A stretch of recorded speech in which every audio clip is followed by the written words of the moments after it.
Since February 2022, when the conflict between Ukraine and Russia began, many countries have tried to mediate in order to bring peace and lower tensions. However, these efforts have mostly failed due to complex global issues. Russia sees NATO's support for Ukraine as an escalation that makes the conflict worse. With Donald Trump returning to the White House, the US will change how it deals with the conflict. Under President Biden, the US has consistently backed Ukraine by giving it funds, weapons, and logistical support, which some say has made the conflict worse. However, Trump has promised to end the war quickly and change direction as soon as he takes office. Now, new information has been leaked. Clear up Trump's planned policy before getting into the main parts of the plan. This movie will talk about these events and how they might affect the area. Let us look at how Russia and Ukraine have been connected in the past. Russia and Ukraine share a history that goes back over 1,000 years and has been marked by times of peace, war, and unity. The roots of both countries can be traced back to the 9th century, when Kiev and Rus, a federation of Slavic tribes centered around Kiev, were formed. This group is seen as the cultural and political forerunner of both modern Russia and Ukraine. Over time, different countries, such as the Grand Duchy of Lithuania, the Polish-Lithuanian Commonwealth, and the Ottoman Empire, had control over the land that is now Ukraine. In the 17th century, parts of Ukraine, mostly in the east, wanted to avoid being ruled by Poland and made a treaty with Tsarist Russia.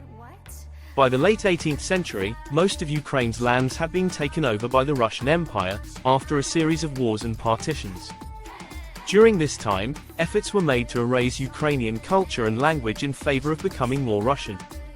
After the Russian Revolution of 1917, Ukraine had a short period of independence, but by 1922, it had become part of the Soviet Union as the Ukrainian Soviet Socialist Republic.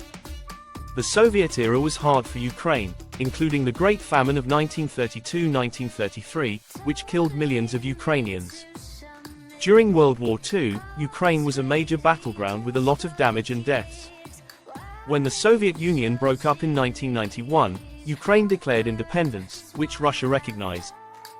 The next few years were spent trying to find a national identity and figure out how to interact with both Russia and Western institutions. Problems developed over things like dividing the Black Sea Fleet and what should happen with Crimea. In 2004, the Orange Revolution happened because of a questionable presidential election that led to a second vote and the win of a pro-Western candidate. 10 years later, in 2013-14, the first Euromaidan protests happened. People wanted closer ties with the EU and didn't like how the government was shifting its focus to Russia. These events led to the removal of President Viktor Yanukovych, Russia's conquest of Crimea, and fighting in eastern Ukraine in 2014. After Yanukovych's exit, Russia annexated Crimea, which was strongly criticized by the rest of the world. In the eastern areas of Donetsk and Luhansk, pro-Russian rebels started fighting, supposedly with help from Moscow. This led to a long and bloody war that killed over 13,000 people and got Russia in trouble with the rest of the world.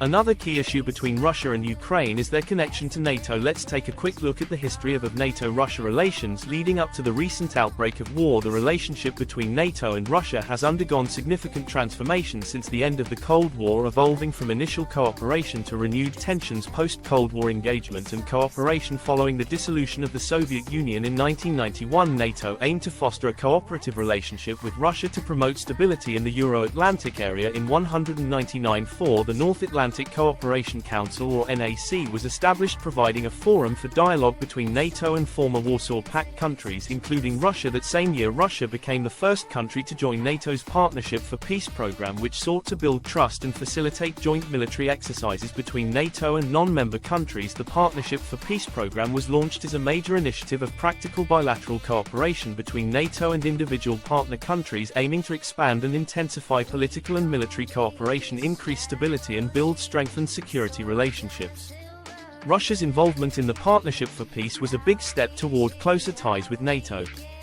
The cooperation became even stronger when the NATO Charter was signed in 1997. The founding act on mutual relations, cooperation and security between NATO and the Russian Federation was signed in Paris on May 27.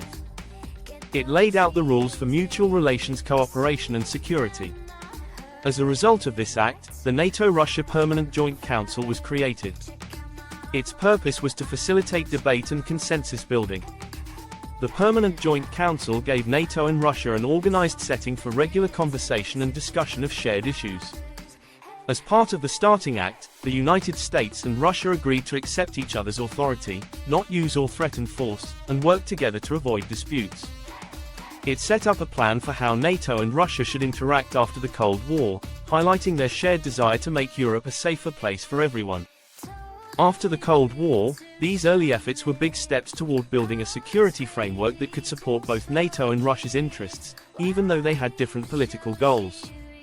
The goal was to build mutual understanding and cooperation across the Euro-Atlantic region. Let's take a quick break.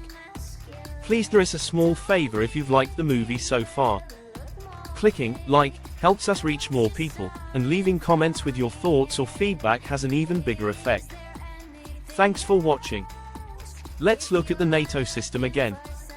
The Russia Council, NRC, was created in 2002 to improve communication and teamwork on security problems between Russia and NATO member states. The goal of this project was to encourage cooperation in areas that were important to both sides, such as managing terrorism crises and preventing their spread. It was officially made on May 28, 2002, at the NATO-Russia summit in Rome. The North Atlantic Council, NRC, replaced the NATO-Russia Permanent Joint Council, which was a big step forward in relations between the two countries. The NRC made it easier for them to work together on important security projects. NATO and Russia both know that terrorism is a global danger and work together to fight it in a number of ways. For example, they share information, hold joint drills, and come up with plans to stop terrorist actions in crisis management. NATO and Russia were better able to handle international crises because the NRC allowed them to do joint exercises and have discussions. Efforts were also made to stop the spread of weapons of mass destruction by taking steps to secure nuclear materials and stop non-state actors from getting them. Ties between NATO and Russia started to get tense in the middle of the 2000s, mostly because of NATO's growth to the east and the 2008 Russo-Georgian War.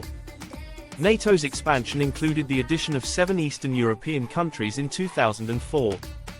Bulgaria, Latvia and Estonia, Latvia and Lithuania, with Slovakia and Slovenia joining, the Union is now closer to Russia. Russia saw this growth as a clear threat to its area of power and national security. The 2008 Russo-Georgian War made things even worse. In August 2008, Russia and Georgia went to war over the areas of South Osetia and Abkhazia. Russia's use of force and later acceptance of these areas, NATO attacked the acts of independence and confirmed its support for Georgia's national integrity. Relations got a lot worse in 2014 when Russia took over Crimea after Ukraine's Euromaidan protests and the removal of President Viktor Yanukovych. The international community, including NATO, strongly condemned this action as a breach of international law and Ukraine's sovereignty. In response, on April 1, 2014, NATO's foreign ministers decided to stop all military and civilian cooperation with Russia, but they would still talk about politics at the ambassadorial level and above. Allow us to talk about the US plan to end the war. President-elect Donald Trump's plan to end the conflict between Russia and Ukraine is to immediately stop fighting along the front lines. This would successfully stop the fighting. Both countries will have to negotiate peace under this plan. If Ukraine agrees to the halt and starts negotiating, the US will keep sending it weapons to improve its defense. On the other hand, if Russia refuses to take part, the US will send more troops to Ukraine. During peace talks, the suggested halt would be based on the current battle lines. This would essentially stop the fighting along the front lines. This plan is meant to stop further fighting and make it easier for diplomats to have IC talks. The US would tell Ukraine that it would only get more military help if it starts talking to Russia about peace, according to the plan. Moscow would also be warned that if they didn't agree to talk, the US would back Ukraine even more. US military aid to Ukraine would be subject to certain conditions under the suggested policy, which aims to help end the conflict peacefully. If it agrees to a truce and actively takes part in peace talks, the US military will continue to back it. This method tries to get Ukraine to work with Russia to end the conflict through political means in case Russia doesn't want to take part in peace talks. For this reason, the US would provide more armed support to Ukraine. The goal is to put even more pressure on Moscow to start talks. The plan also covers Ukraine's plans to join NATO and the land dispute. Ukraine might be asked to put off its plans to join NATO for a longer time in order to ease Russia's security concerns and make it easier to negotiate the status of the occupied territories. During the ceasefire, the areas currently occupied by Russia would remain under Russian control without Ukraine officially taking control of them. The goal of this arrangement is to set a status quo that can be talked about in later talks. Different responses have been seen from the Ukrainian point of view to this approach. President Volodymyr Zelensky is not sure about quick peace deals. He says that starting a ceasefire or peace deal with Moscow too quickly could be bad for Ukraine. According to the Kremlin, Russia's position is that any peace plan put forward by a possible Trump administration would have to take into account what is happening in the world, and President Vladimir Putin is still willing to talk. Trump's plan to deal with Russia from Russia's and Ukraine's points of view, the war in Ukraine brings both opportunities and problems. As long as Ukraine participates in peace talks, the US will continue to send military aid to Ukraine. This could help Ukraine's defense while also providing a diplomatic solution. However, the plan also asks Ukraine to put off its plans to join NATO and agree to a temporary arrangement where occupied areas will remain under Russian control while the ceasefire lasts for Ukraine. This might be bad from a geopolitical point of view because it could make Russian rule seem more acceptable without fully restoring territory. This could lead to fears that Russia could use this time to strengthen its control over seized areas. The suggested plan might help by delaying Ukraine's plans to join NATO, which fits with Russia's long-standing security worries. A frozen conflict could also give Russia a foothold in the disputed territories while potentially reducing the immediate military conflict. However, the plan also comes with a big risk. If Russia refuses to take part in peace talks, the US will send more troops to help Ukraine, which could make the conflict worse for Russia. It makes the pressure to negotiate stronger, but it may also make it harder for it to fully include the occupied territories in its sphere of influence. That's all for this video. Thank you for watching. If our content spoke to you or inspired you, please show your support by liking it and subscribing to stay connected with our community.